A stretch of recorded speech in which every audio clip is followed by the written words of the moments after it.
Case briefs and so much more. LSData's got what you're looking for.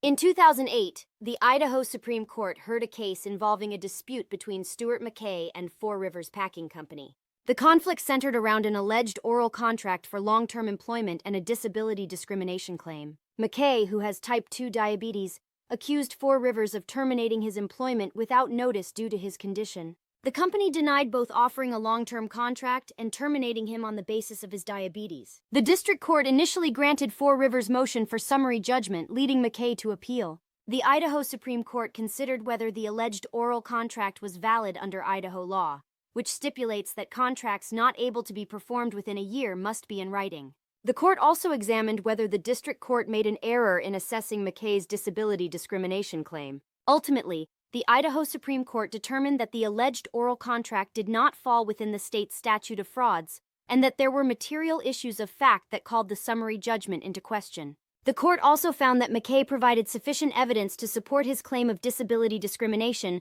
under the Idaho Human Rights Act. As a result, the Idaho Supreme Court vacated the district court's summary judgment order and remanded the case for further proceedings.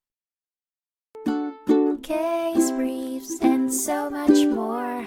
LSData's got what you're looking for. Visit lsd.law, elevate your mind. Leave the stress of class.